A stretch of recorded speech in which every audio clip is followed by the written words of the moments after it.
Hi friends, welcome back to my channel Modern Tamilichi. எல்லாரும் சூப்பரா இருக்கீங்க, ஹாப்பியா இருக்கீங்க அப்படினு நம்புறேன். சாரி ரொம்ப நாளா வீடியோவே நான் கரெக்ட்டா போஸ்ட் பண்ணவே முடியல. நானும் எப்படியாவது எடுக்கணும் அப்படினு நினைப்பேன். பட் என்னால வீடியோ எடுக்கிறதுக்கான சிச்சுவேஷனே இல்ல.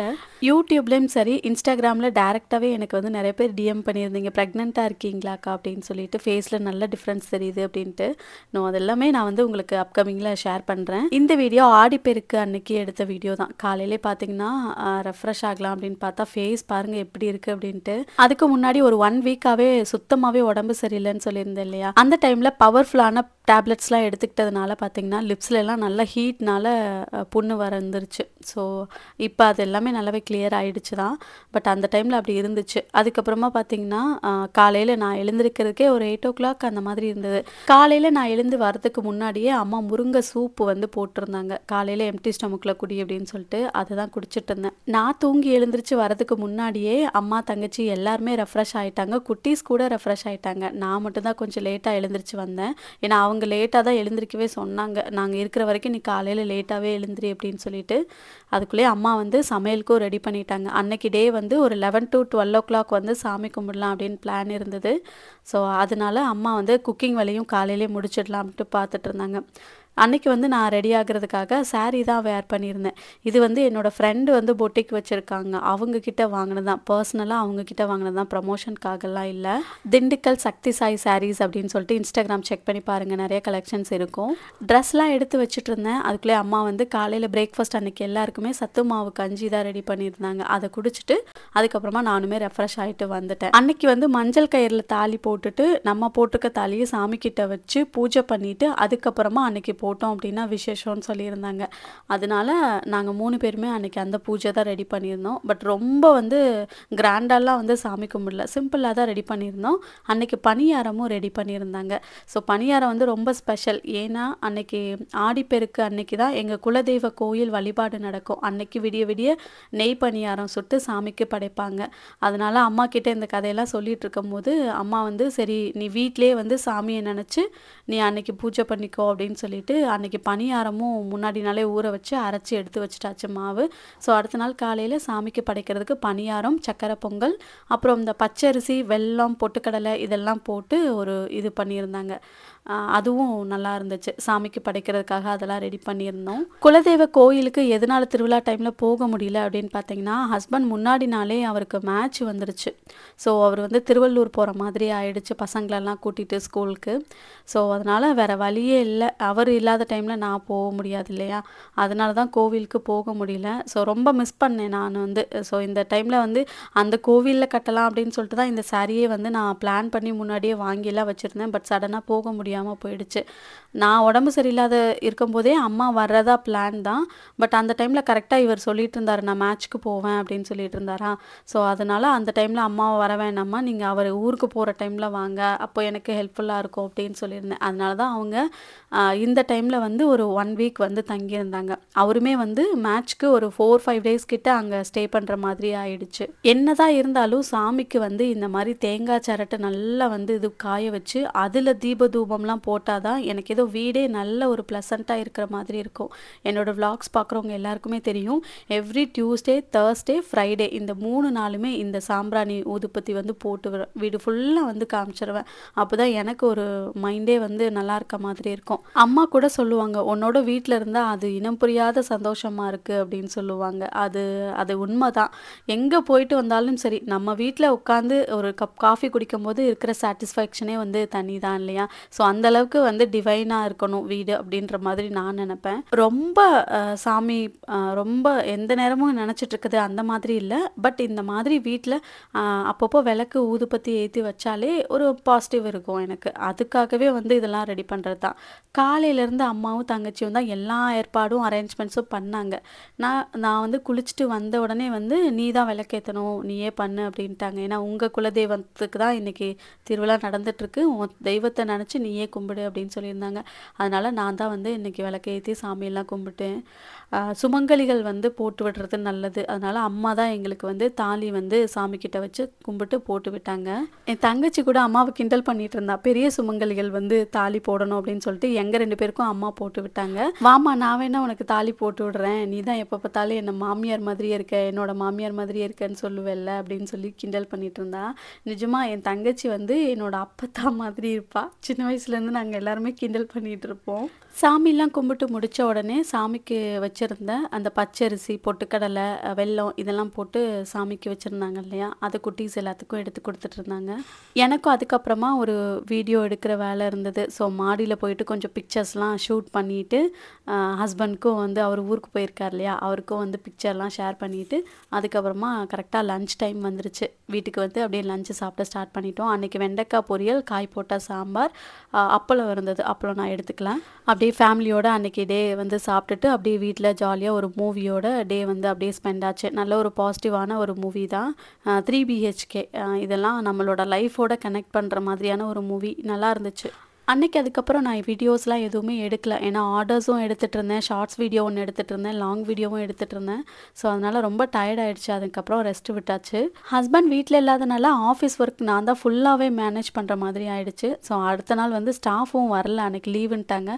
சரி சாட்டர்டே சண்டே அப்படின்னும் போது 2 நாள் கணக்காயிரும், அதுக்குள்ளேயும் நிறைய பேர் வரலன்னு கேட்பாங்களேன்னு சொல்லிட்டு நானே அன்றைக்கி பார்சல் போகலாம் அப்படின்னு சொல்லி போனால் கரெக்டாக பேக்கிங் போட்டு முடிக்கிறேன். ஈவினிங் ஒரு 4 o'clock போல் கால் வந்துருச்சு. பெரியப்பா தவறிட்டாங்க அப்படின்னு சொல்லிட்டு எல்லாருக்குமே பயங்கர ஷாக்கிங் ஆயிடுச்சு. அம்மாவோட அக்கா வீட்டுக்காரர், அதாவது அம்மாவோட சேர்த்து 4 பொண்ணுங்க, அண்ணன் தம்பி 2 பசங்க கூட பிறந்தவங்க. ஸோ எங்கள் பெரியப்பா அவர் தான் எல்லாருக்கும் கேப்டன் எங்கள் ஃபேமிலிக்கு அப்படின்னு சொல்லலாம். எல்லாருக்குமே கல்யாணம் முன்னாடி நின்று அவர் தான் மாப்பிள்ளையெல்லாம் பார்த்து கட்டி வச்சவர். சடனாக கால் வரவுமே அம்மா நல்ல வேலை என் கூட இங்கே இருந்ததுனால டக்குன்னு பஸ்ஸில் எல்லாருமே கிளம்பி போயிட்டோம். அங்கே போய் ரீச் ஆகிறதுக்கு நைட்டு 12:30 கிட்ட ஆயிடுச்சு. எங்களுக்கு சம்பிரதாயம்லாம் முடிச்சுட்டு திரும்பி ரிட்டர்ன் வரதுக்கு 3ஆவது நாள் தான் நாங்கள் நைட்டு வந்து இங்கே ரீச் ஆனோம். அன்னைக்கு இங்கே ஊருக்கு போகிறதுக்கு முன்னாடியே பார்த்தீங்கன்னா பால் அப்போ தான் ஃப்ரெஷ்ஷாக வாங்கி ஃப்ரிட்ஜில் வச்சுருந்தேன். சடனாக போயிட்டதுனால பால் அப்படி கடந்து போயிடுச்சு. வந்து காய்ச்சி பார்த்தோம், பட் கெட்டெல்லாம் போகலை. ஆனாலுமே பசங்களுக்கு கொடுக்க வேண்டாம் அப்படின்னு சொல்லிட்டு எல்லாத்தையுமே வந்து லெமன் ஊற்றி திரிச்சு நான் வந்து பனீர் ரெடி பண்ணிட்டேன். ஸோ இந்த பனீர் வச்சு தான் நைட் டின்னர் வந்து ரெடி பண்ண போகிறேன் இன்னைக்கு. அப்புறம் நிறைய பேர் எதனால் வீடியோ போடல, என்னாச்சும் உங்களுக்கு உடம்புக்கு அப்படின்னு கேட்டுகிட்டே இருந்தீங்க. ப்ரெக்னெண்ட்டாக இருக்கீங்களா அப்படின்னு கேட்டிருந்தீங்க. ஸோ இல்லவே இல்லைங்க, இது இனிமேல் வந்து ப்ரெக்னென்ட் ஆகிறதுக்கு சான்சஸ் இல்லை. ஆக்சுவலாக ஒரு ஈவினிங் போல் சஷுவை ஸ்கூலில் வேன்லேருந்து கூப்பிடலாம் அப்படின்னு சொல்லிட்டு கீழே போனேன். ஏதோ ஸ்ட்ரீட்டில் வேலை பார்த்துட்டு இருந்தாங்கன்னு மெயின் ரோட்டில் போய் கூப்பிட்ற மாதிரி ஆயிடுச்சு. அங்கே போயிட்டு திரும்பி ரிட்டன் வரப்போ நல்லா தான் வந்துட்டு இருந்தேன். பார்த்தா சடனாக ஒரு 10 minutes பயங்கரமான இது ஃபீவர் ஆகிடுச்சு. ஃபீவரோடு சேர்த்து நல்ல குளிர் காய்ச்சல். என்னால் தண்ணி கூட சூடு பண்ணி குடிக்க முடியல. பசங்களை வச்சுட்டு அவங்களும் ஒரு சைடு அழுதுட்ருக்காங்க. என்ன பண்ணுறதுனே தெரில. சஷு என்னை பார்த்து அழுதுட்ருக்கான் அந்த டைமில். அந்த டைம் ஹஸ்பண்டும் வந்து பசங்களுக்கு மேட்ச் இருக்குன்னு சொல்லிட்டு கோயம்புத்தூரில் சரவணம்பட்டியோ எங்கே போயிட்டாங்க. கால் பண்ணால் அவரும் எடுக்கவே மாட்டேன்ட்டார். ஃபீவர் வந்து 104 கிட்ட இருந்தது. அதுக்கப்புறமா ஒரு வழியாக ஈவினிங் ஒரு 5 o'clock வந்தார். வந்த உடனே வந்து சுடுதண்ணி காய்ச்சி கொடுத்து கொஞ்ச நேரத்துலேயே வந்து ஸ்டாப் ஆச்சு, குளிர் ஸ்டாப் ஆச்சு. ஹாஸ்பிட்டல் போய் செக் பண்ணோம் அப்படின்னா ஃபீவருக்கு மாத்திரை டேப்லெட்ஸ்லாம் கொடுத்தாங்க. அடுத்து யூரின் இன்ஃபெக்ஷன் ஆயிடுச்சு. பயங்கரமான பெயின். நானும் ரெஸ்ட் ரூம் போகிறப்பெல்லாம் பயங்கரமாக வந்து அழுதுகிட்டே தான் போயிட்டு அழுதுகிட்டே தான் வருவேன். அந்த மாதிரி அந்த டைமில் என்னோட பசங்களை என்னால் சுத்தமாகவே பார்க்க முடியல. வீடெல்லாம் பார்த்தீங்கன்னா போட்ட இடத்துல அவ்வளோ கேவலமாக இருந்துச்சு. அதுலேயும் கிச்சனை சுத்தமாக பாத்திரம் வைக்கிறதுக்கு இடமே இல்லாத மாதிரி பசங்க சாப்பிட்டு அப்படியே வச்சுட்டு அங்கங்கே அப்படியே இருந்துச்சு. அன்னைக்கு தான் ஹஸ்பண்ட் சொன்னார், எங்களுக்கு உடம்பு சரியில்லைன்னா கூட நீ பார்த்துருவா, ஆனால் உனக்கு உடம்பு சரியில்லைன்னா என்னால் உட்காந்து பக்கத்தில் உன்னால் பார்க்க கூட முடியல, ரொம்ப கஷ்டப்பட்டுட்டேன், எனக்கு ஏதோ ஒரு கையே இல்லாத மாதிரி ஆயிடுச்சு. எப்போவுமே நான் துருன்னு வேலை பார்த்துட்டே தான் இருப்பேன், ஏதாச்சும் ஒரு வேலை பார்த்துக்கிட்டே இருப்பேன்.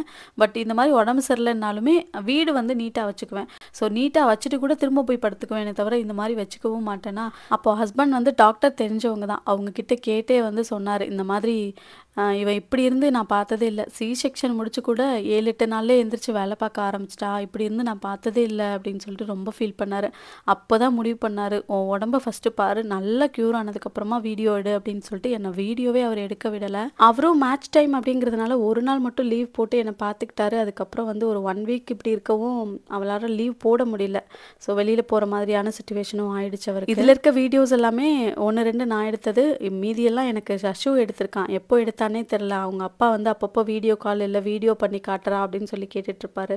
அப்போது வீடியோ எடுத்து காமிச்சிட்டு இருந்தது தான் அவன். பட் இப்போ நான் கம்ப்ளீட்டாக நல்லா இருக்கேன். ஸோ இப்போ பன்னீர் கிரேவி எப்படி பண்ணுறதுன்னு பார்க்கலாமா? ஆயில் சேர்த்துருக்கேன், கொஞ்சமாக சீரகம், ஸ்பைசஸ் சேர்த்துட்டு இதில் தக்காளி வந்து ஒரு 3 தக்காளி கட் பண்ணி சேர்த்துருக்கேன். பூண்டு, 2 வரமிளகாய், கேஷ்யூஸ்லாம் சேர்த்து நல்லா வதக்கிக்கணும்.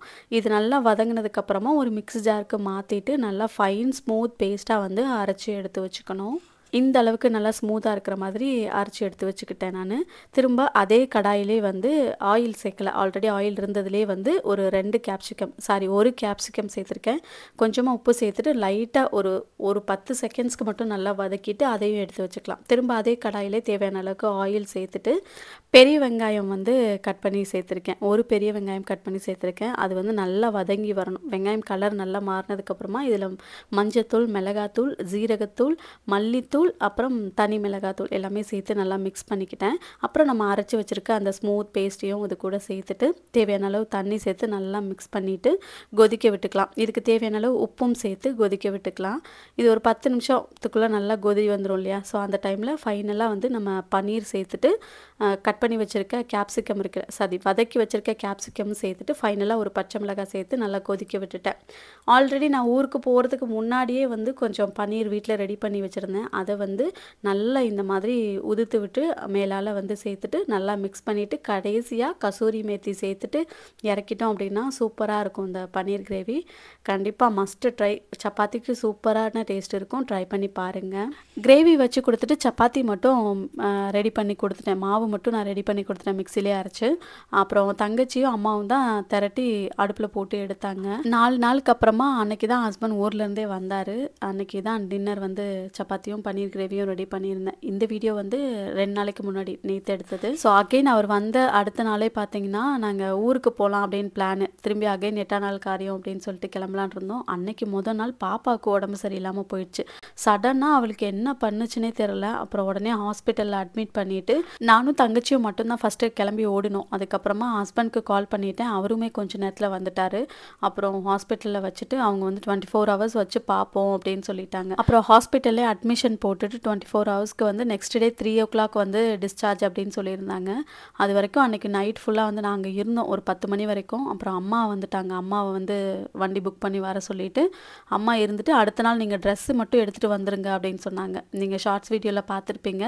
தங்கச்சிக்கு போடுற செய்முறை ட்ரெஸ்ஸும் நானும் சேர்த்தே வந்து எடுத்துகிட்டு நேராக ஹாஸ்பிட்டலுக்கு போயிட்டு அவங்களே அப்படியே டிஸ்சார்ஜ் பண்ணிவிட்டு மதுரைக்கு போயிட்டோம். நாங்கள் அங்கே போயிட்டு அந்த காரியம் எல்லாமே முடிச்சுட்டு மதுரையிலே அவங்கள ட்ராப் பண்ணிவிட்டு திரும்பி ரிட்டர்ன் வந்தாச்சு. அது இத்தனை நாளாக அம்மா தங்கச்சி இருந்து மார்னிங்கில் ரெடி பண்ணதுனால எனக்கு திரும்ப அந்த ரொட்டீன்குள்ளே வரதுக்கு ரொம்ப கஷ்டப்பட்டேன் அப்படின்னு தான் சொல்லணும். இருந்தாலுமே இன்னும் எனக்கு பேக் பெயின் வந்து முதுகு வலி இருக்குது. அது சடனாக ஒரு மாதிரி பளிச்சுன்னு அந்த வலி இருந்துக்கிட்டே இருக்குது.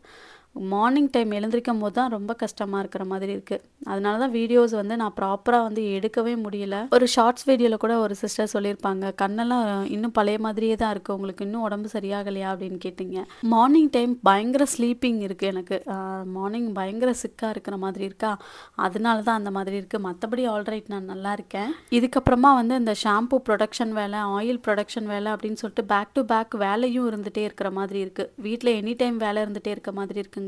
ஸோ அதனால வந்து ரொம்ப டயர்டாக இருக்கிற மாதிரி இருக்குது. வேறு ஒன்றும் இல்லை. இப்போயுமே ஆஃபீஸில் அங்கே வேலை பார்த்துட்டு இருக்காங்க. அவங்களுக்கு மட்டும் நான் டீ ரெடி பண்ணிட்டு இருந்தேன். முன்னாடி நாள் வாங்கிட்டு வந்த காய் வந்து எடுத்து வச்சிட்டேன். 1 2 எடுத்து வச்சிட்டேன். இந்த தக்காளி உருளைக்கிழங்கெல்லாம் மட்டும் எடுத்து வைக்காமல் இருந்துச்சு. ஸோ அதையும் எடுத்து வச்சிடலாம் அப்படின்னு சொல்லிட்டு எடுத்து வச்சுட்டு கிச்சனை கொஞ்சம் நீட் பண்ணிவிட்டு ஆஃபீஸ்க்கு நான் கிளம்பி போயிட்டேன். எது எப்படின்னாலும் சரி, கேஸ்ட் அயர்ன் பாத்திரத்தில் குக் பண்ணேன் அப்படின்னா அதை அப்படியே வச்சுருப்பேன், தண்ணியில் போட மாட்டேன். எப்போ பாத்திரம் வாஷ் பண்ணுறனோ அந்த டைம் வாஷ் பண்ண உடனே அடுப்பில் வச்சு சூடு பண்ணிவிட்டு ஆயில் அப்ளை பண்ணி எடுத்து வச்சுருவேன். ஓகே, வீடியோவோட எண்டுக்கு வந்தாச்சு. இன்றைக்கி ஒரு வீடியோ வந்து பார்த்திங்கன்னா ஒரு மாதிரி டல்லாக தான் இருந்திருக்கும் அப்படின்னு நினைக்கிறேன். ஸோ நெக்ஸ்ட்டு இது மாதிரி ஒரு நல்ல ஒரு பாசிட்டிவான வீடியோவில் நம்ம மீட் பண்ணலாம். தேங்க்யூ.